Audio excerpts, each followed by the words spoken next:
ඉතින් ළමයි මම අද ඔයාලට පෙන්වන්න යන්නේ මේ උළුඳු වලේ හදාගන්න විදිය.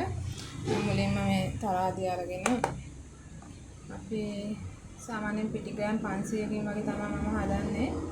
දැන් අද පොඩ්ඩක් සෙනඟ අඩුයි. ඒ නිසා පිටි ග්‍රෑම් 500කින් වගේ මට හිතෙනවා හදුවොත් ඇති වෙයි කියලා. අපි අද පාන් පිටියක් ගන්න ඕනේ. ක්‍රීම් එකේ පාන් පිටියක හොඳයි. මම තියන ප්‍රොමෝෂන් එකක් නෙමෙයි අතට මම ගන්න එක තමයි මම කිව්වේ මේ සාමාන්‍යයෙන් මම අනිත් කඩේ තියෙන පාන් පිටි තරම් තියෙනවා ඒ වුණාට ක්‍රීම් එක මේ ගොඩක් ලස්සනයි වැඩේට හැදුවාම මම ඉතින් හැමදේම කඩේ කිරණ පිටි එකත් ඉතින් අරන් තියෙනවා සතොසෙන් සම්පකාරයෙන් ඒ වගේ ඉතින් අරන් තියෙනවා ඒ ගන්නේවත් එක්කම සාපේක්ෂව බලද්දී ක්‍රීම් එකේ ක්‍රීම් එකේ පැකට් නෙමෙයි ක්‍රීම් එකේ ලූස් දෙන එකක් තියෙනවා මේ ඒක තමයි ඉතින් ලස්සනක් තමයි ඒක රසය ඇතරම ප්‍රොමෝෂන් එකක් නෙමෙයි හොඳද සියක් ගමු අපි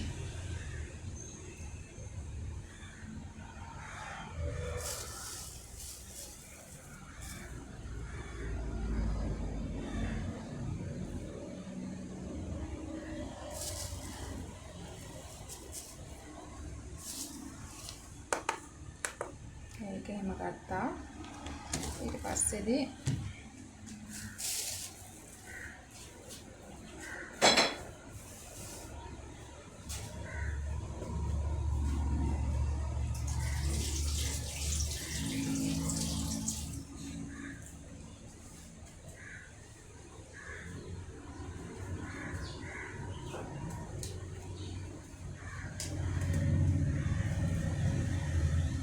මම මුලින්ම මේ ඔයාලට පෙන්නන්නේ වඩේකට මේ උළුඳු වඩේ කියන්නේ ළමයාට උළුඳු දාන වඩේක නෙමෙයි පාන් පිටි වඩේක මේක සාමාන්‍ය ඉතින් අපි කියන්නේ එහෙමනේ උළුඳු වඩේ කියන්නේ උළුඳු පිටි පොඩ්ඩකුත් දානවා මම ඒකට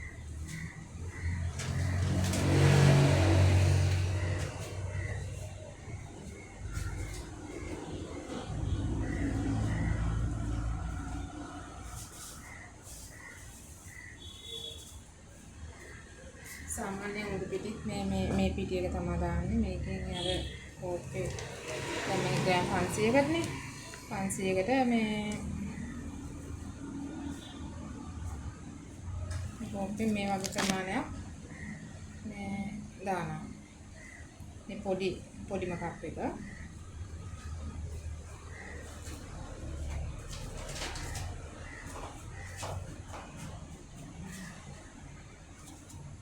පස්සේදී මේ ලුණු ටිකක් දානවා. ඉතින් මම නම් සාමාන්‍යයෙන් ඇහි මට්ටමට දාන්නේ මට ඉතින් එහෙම හුරු විදියට මේ දැන් ඔයාලට එහෙම බෑනේ. එහෙම ඔයාලට කියද්දි මම කියන්න ඕනේ මේ දැන් මේ වගේ මේ වගේ හැන්දකින් මේකට තේ හැන්ද නෙමෙයි නේද මේක.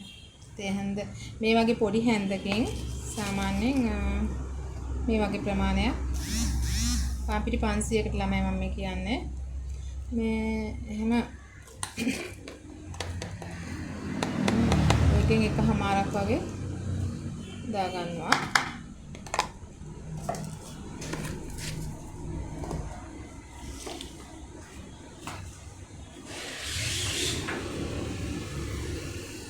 තව එකතු කරනවා සීනි.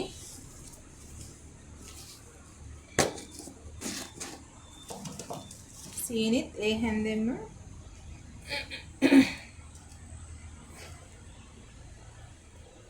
පුරවල හැඳි දෙකක් දා ගන්නවා.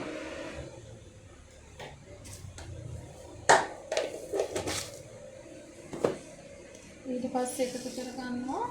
දැන් මේ රෙස්ටින් තියන්න තමයි මේ දේවල් එකතු කරලා තමයි රෙස්ටින් තියන්නේ. ඊස්ට් එක මේ ඊස්ට් එක අර මොනවාද කඩේ කිරන්න තියෙන කිරලා ගන්න තියෙන ඊස්ට් එක එකතු කරාට ඒක තමයි මම නම් ගන්නෙ. මේ ඒක දා ගන්නවා අපි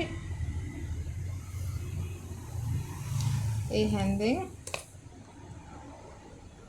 එකකුත් කපල එකකුත් තව මේ පොඩි ප්‍රමාණයක් කාලකුත් නෙමෙයි චුට්ට නිකන් තුඩට අරගෙන පොඩ්ඩක් දාගන්නවා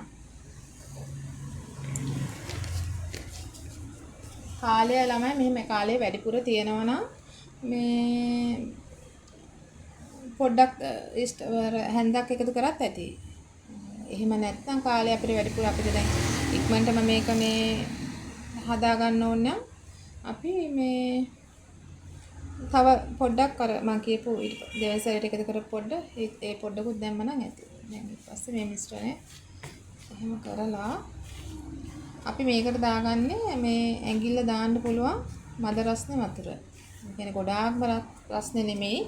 අපිට ඇඟිල්ල රත් කරලා ඇඟිල්ල දාගන්න පුළුවන් රස්නේ වතුර.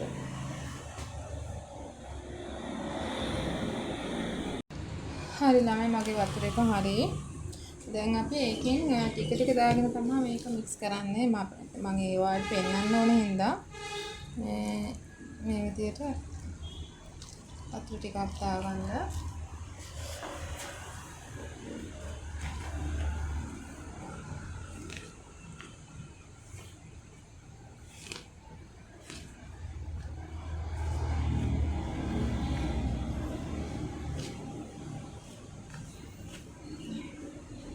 ඒක තලපයක් වගේ ප්‍රමාණයට තමයි අපි හදා ගන්න ඕනේ ලොකු මේ ගොඩාක්ම දියාරුවට නැතුව. මෙතෙන්දී මේ එක දෙයක් කියන්න ඕනේ ආවට වතුර එක ගොඩක් රත් කරගන්න එපා. අපිට ඇඟිල්ල සාමාන්‍යයෙන් අපේ ඇඟිල්ල දාන්න පුළුවන් ප්‍රමාණයට තමයි රත් කරගන්න ඕනේ.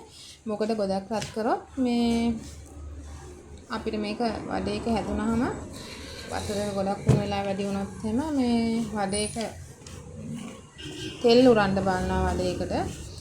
ඒ කියන්නේ වඩේක බැදෙනවා. බැදෙන්න යන කාලයක් පරක් වෙනවා. මොකද අර පිටි ලොකුවට තැම්බීමක් වෙනවනේ. ඉතින් අර එහෙම ලොකුවට තැම්බීමක් වෙන්නේ මේ විදිහට මේ ඇඟිල්ල දාන්න පුළුවන් ප්‍රමාණයට වතුර ගත්තාම. අනිත් එක තමයි මමත් කරපු දෙයක් තමයි මේක ඉතින් මුලදී. ඔයාලත් එක කරන්න පුළුවන් නිසා තමයි මම මේ කියන්නේ මේ දැන් හදිස්සියවත් අපිට වතුර එක තියලා ගොඩක් වෙලාවල් තියෙනවා මටත් බලන්න බැරි වෙන වෙලාවල්. ඒකට වතුර එක සමානට නටනවා. මේ හුණු වෙනවනේ. ඉතින් එහෙම වෙලාවට මේ ඒක නිවෙනකන් ඉන්න. එහෙම නැතුව ඒකට මේ ඇල් වතුර ආයි මික්ස් කරන්න යන්න එපා. එහෙම වුණොත් අපි වඩේක එහෙම හරියන්නේ නැහැ ඒක. හයි වෙනවා ඒක බැදෙද්දි මේක බැදුනට බැදිලා ඊට පස්සේ නෙවෙද්දි අපිට වඩේක ගොඩක් හයියට තමයි හරියන්නේ නැහැ ඒක ඇත්තටම. මටත් ඉතින් වෙච්ච වැඩ තමයි මම මේ ඔයාලට කියන්නේ.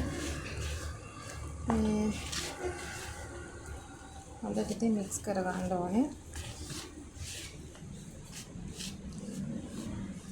හරි ඉතින් මේ පහසුකම් අඩුයි. අඩු පහසුකම් වලින් තමයි මම මේ ඔයාලට මේක පෙන්වන්නේ.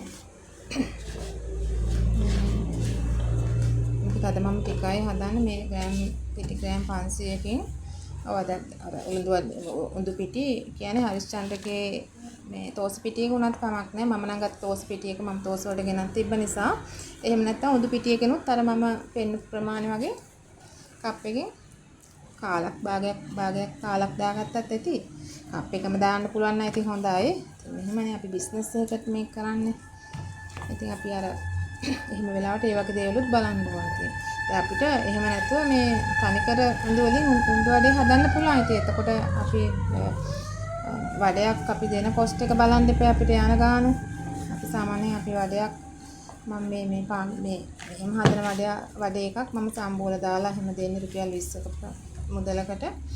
ඉතින් මේ මොකද ඒ තියෙන අයිටම්ස් අතරේ පොඩි ගානක දෙයක් ගන්නත් අපි මිනිස්සුන්ට නේද? හැමෝටම ඉතින් දැන් ඉස්සරයක් මගේ 50යි. මම 50ට තමයි දෙන්නේ. ඉතින් රුපියල් 50ක් වියදම් කරලා වඩයක් කන්න බැරි මිනිස්සුත් ඉන්නවනේ. අපි ඉතින් නිතර මේ පොඩි තැනගෙන බලන්න ඕනේ. එහෙම කරලා දැන් හරි වන්න මගේ මිශ්‍රණය මේ විදිහට ගන්න ඕනේ. මේ තරමට තිබ්බනම් ඇති. මේ සාමාන්‍යයෙන් ඔය මේ තරමට. රොටි වලට අන්න ප්‍රමාණය වගේ තමයි. රොටි වලට අන්න ඊටත් චුට්ටක් බුරුලට. ඊළඟ ඊ පස්සේදී අපි දැන් මේක මතු පිට අපි මේක දැන් පිපෙනවානේ. අපි රෙස්ටෙන් තියපම මේක පිපෙනවා. ඒ නිසා අර මේක තෙත් ගතියට පොඩ්ඩක් තියන්න ඕනේ. ඒකට අපි මේ අර අපි ගත කුණු වතුර එකටම අතර වතුර ටිකක් අරගෙන එහෙම උඩ කාගත්තාම උඩ අර හයියට වගේ පිපෙද්දි මේ එහෙම කෝට් එකක් හැදෙන්නේ නැහැ. නැත්නම් මේකේ හයියට කෝට් එකක් හැදෙනවා. එහෙම කරලා අපි මේක වහලා තියන්න ඕනේ. අරලා තිබ්බහම අර පරිසරයේ තියෙන ඒ වාතයේ එකතු වීමත් එක්ක මේක ටිකක් උඩ හයිය ගතියට එනවා. එතකොට අපි මේට ඒක එක්ක අයින් කරන්න වෙනවා ඒ කෝට් එක. එහෙම දැන් මෙහෙම ගන්න වතුර ටිකක් මෙහෙම අතේ ගෑවෙන්නෙත් නැහැ. එහෙම කරලා අපි ඉතින් මොකක්ද බාටනේ පැටලෙනවා. ඉතින් මං කිව්වේ අඩු පහසුකම් යටතේ කරන්න කියලා මේක මම ආරේ කරලා පෙන්නන්න.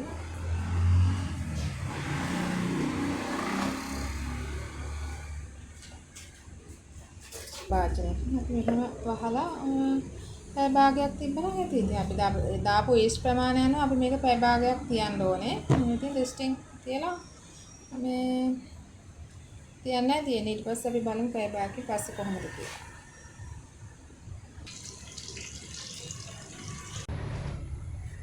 දැන් බාන්නම මම මේක පොඩ්ඩක් උස් කරගත්තා. මේක දැන් හොඳට පිපිලා තියෙන්නේ. මම දැන් නම් ග්ලව්ස් පාවිච්චි කරන්නේ නැහැ. මේ හොඳට පිපිලා තියෙන්නේ.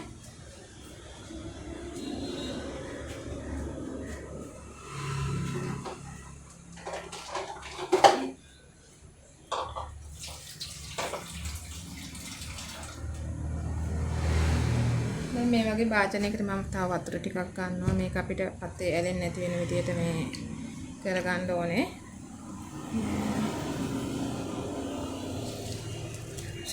මේක අතේ ඇලෙන්නේ නැති විදිහට මේ වගේ මේ මම ඉතින් වීඩියෝ එකකට කියලා අලුත් තාච් එහෙම ගත්තේ නෑ. ඉතින් මේ මම හැමදාම වෙද්ද බදින එකම තමයි මේ. ඒකට අපි තෙල් ටිකක් දාගමු ඉස්සරහලා.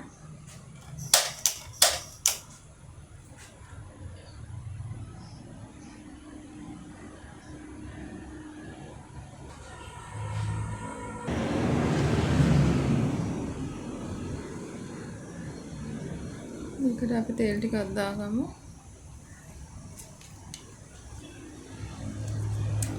පොල් තෙල් මම නම් ළමයි භාගයක් විතර තමයි දාගන්නේ. මම මේ වඩේක බදින්නයි. ඒ ටිකට ඔක්කොම පොල් තෙල් භාගයක් විතර තමයි මට සාමාන්‍යයෙන් යන්නේ.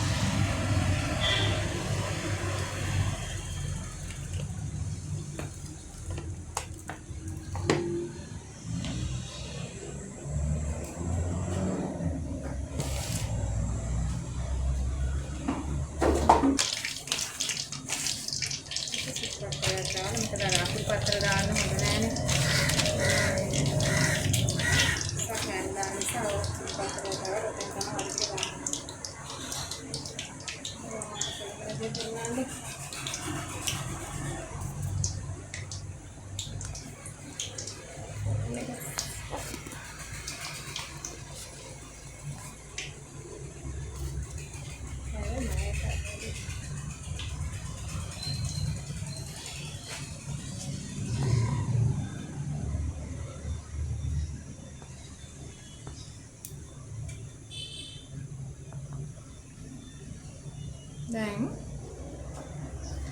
දැන් මම කියවනේ අත මම ග්ලව්ස් මුකුත් නෑ ගලවලා ගත්තේ. ගෑස් එක ළමයි ගින්දර ගොඩේම අඩු කර වැඩි කරගන්න එපා. මොකක් වලේක මැද ඇතුළේ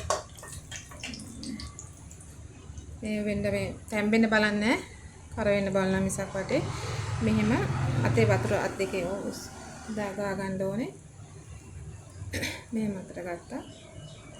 සමනම් කරන්නේ මෙහෙමයි ඉතින් දැන් එහෙම ගත්තා මෙහෙම ගත්තා මෙහෙම තමයි එක අතින් ඕක කරනවා. මට ඉතින් එච්චර ප්‍රැක්ටිස් එකක් නැහැ තව. අත් දෙකම පාවිච්චි කරනවා ඉතින් මම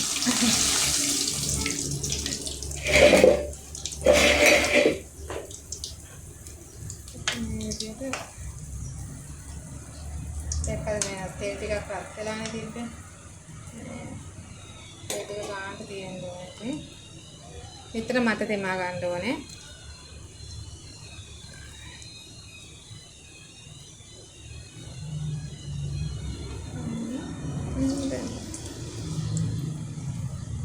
මං කිව්වේ තේම පිටිම ගන්න ඕනේ කියලා. මේ පිටි එක හොඳයි. හොඳ දෙයට හොඳයි කියන්න එපා නේද? මේ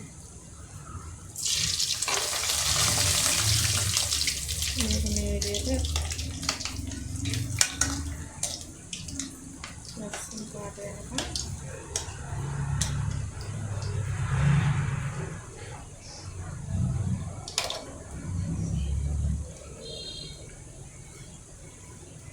වතුර ඉතින් මේ හැලනවා ඉතින් ඉච්චර ගන්න හිතන්න එපා ගැන. අර දියාරුවට හදාගත්තාම වෙන්නේ අපිට මේ විදිහට ගන්න බැරි වෙනවා ඉතින් මේ.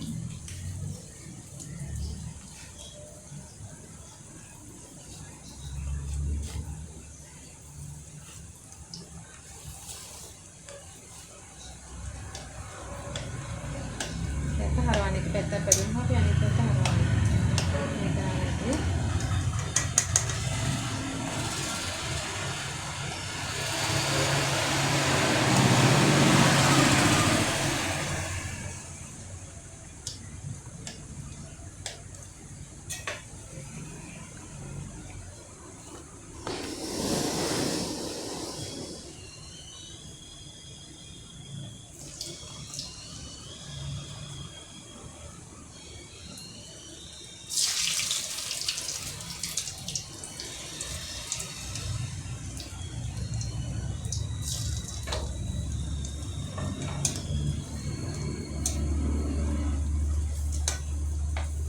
මේ වගේ දේවල් මේ සෑන්ඩකයාවක් විදිහට කරන්න පුළුවන්.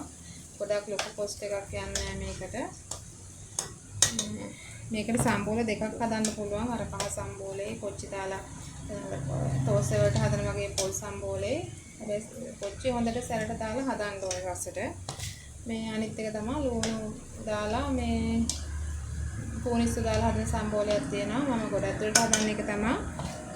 ඒකට ඉතින් හොඳ ඉල්ලමක් තියෙනවා. රසට ඒකත් හදා ගන්න ඕනේ මම ඔයාලට කියලා දෙන්නම්.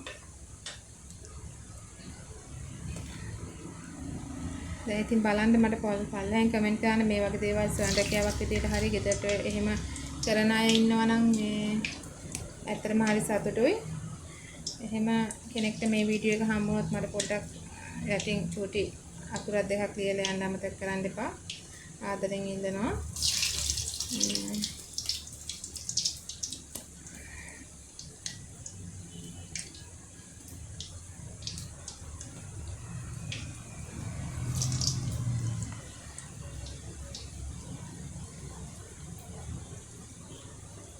මේකට ඇත්තට එහෙම කරගන්න පුළුවන්.